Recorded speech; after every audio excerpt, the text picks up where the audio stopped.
अक्सर हमारे जानने वाले लोग पूछते हैं कि आप लगातार यूपीएससी पीएससी का इंटरव्यू दिए, आपको बहुत इस बारे में भी अनुभव है। आप बताइए कि क्या साधारण स्कूल से पढ़े और सेकंड डिवीज़न या जो है बहुत मेरिटोरियस नहीं है, क्या वैसे लोग भी जो है प्रयास करके कंपटीशन की तैयारी करके यूपीएससी या पब्लिक सर्विस कमीशन की एग्ज़ाम को बीट कर सकते हैं? तो मैं उनसे अक्सर ये कहता हूँ कि देखिए, ज़्यादा इंटरव्यू तो मैंने नहीं दिया, लेकिन मैंने प्रयास अच्छा किया था। त्रुटियाँ कुछ बैलेंसिंग परफॉर्मेंस न होने के कारण सफलता नहीं मिल पाई। यद्यपि आने वाले लोगों के लिए मेरा ये सलाह है कि अगर आप लगन के साथ पढ़ते हैं तो निश्चित रूप से सफलता मिलेगी।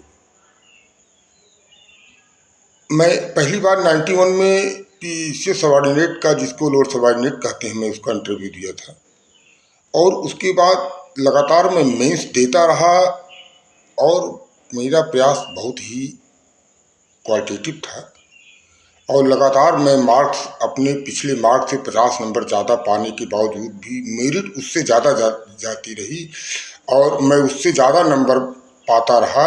एक बार ऐसा आया कि मैं पिछले 3 साल के मार्क्स से मैं 100 नंबर जाने के बावजूद भी मैं जहाँ कॉल लगती थी, जहाँ से उसके आसपास पहुँच के रुक जाता था।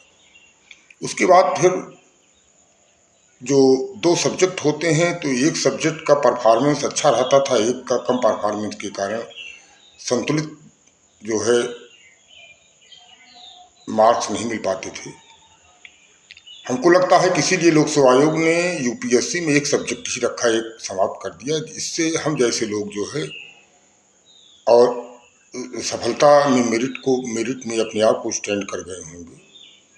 और उसके बाद फिर मैंने 99 में एक सबॉर्डिनेट का इंटरव्यू दिया। उसके बाद फिर मैं चला आया प्रैक्टिस में।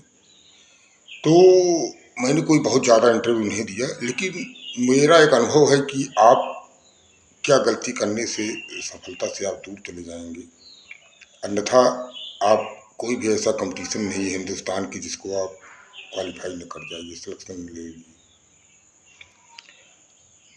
और जहाँ तक रही साधारण छात्रों को या मीडियम स्तर के छात्रों को कंपटीशन में सफलता की, तो मेरा ये मानना है कि आपकी अगर एकेडमिक परफॉर्मेंस अच्छी नहीं भी हैं, तब भी आप अगर लगन के साथ जुटते हैं और उन बेसिक चीज़ों का आप अध्ययन करते हैं जो कंपटीशन के लिए रिक्वायरमेंट है जिसकी, तो आप निश्चित रूप से सफलता प्राप्त करेंगे और आप बहुत ही अच्छे मार्क्स पाकर आप बहुत ही ग्रेडेशन में ऊपर जा सकते हैं।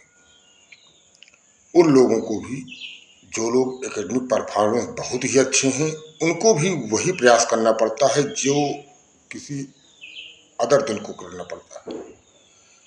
आपको लगातार कंपटीशन के रिक्वायरमेंट के अनुसार आपको 8-10 घंटे तो कंटिन्यू पढ़ना ही है और पूरी लगन के साथ, पूरी तन्मयता के साथ आप उस अध्ययन में आप जुटे रहेंगे। आप अपने को हर क्षेत्र में अपडेट करते रहेंगे। कोई भी क्षेत्र कंपटीशन का ऐसा ना हो कि वो आपके दृष्टि से ओझल हो गया हो, कल वही आपको डैमेज करेगा मेरिट में। आपको एक दृष्टांत के द्वारा इस बात को हम आपको सामने प्रस्तुत करना चाहते हैं कि हमारे गांव के एक साधारण आदमी थे जो पढ़े लिखे नहीं थे। वो मेला देखने गए और मेले में छल्ला फेंककर इनाम जीतने की प्रतियोगिता हुआ करती थी। तो जो लोहे के छल्ले होते थे उसके गोले का आकार इतना था कि जिस ऑब्जेक्ट में फेंकना होता था लगभग उसके बराबर होता था। तो अगर 10 आदमी छल्ला फेंक रहे हैं तो किसी का एक बार जो है चला गया, अक्सर किसी का जाता नहीं। वो भी खेले और एक भी छल्ले को ऑब्जेक्ट में नहीं साथ पाए। वो निराश होकर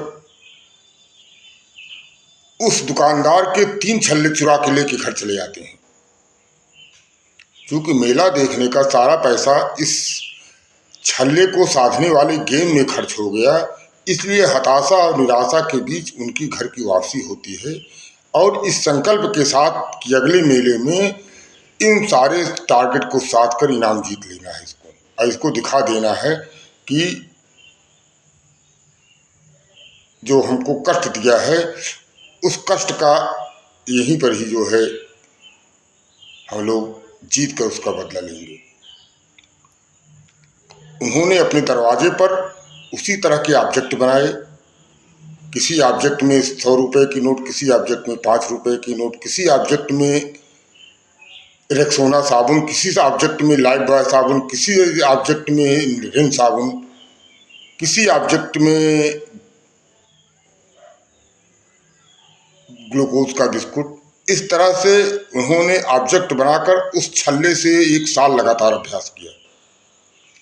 अभ्यास करने के बाद उनका निशाना इतना अटूट, इतना अचूक, इतना सधा हुआ निशाना बन गया कि वो अगली बार मेले में आए तो जितने दुकानदार थे छल्ले वाले, सबके छल्लों में उन्होंने ऑब्जेक्ट में साध कर निशाना, जितने भी उनके पास जो है ऑब्जेक्ट थे बिस्कुट के, साबुन के, पैसे के, सारे जीत कर 4 झोरा जो है इनाम लेकर झोले में भर कर लेके आए और पूरे गांव में उन्होंने बांटा।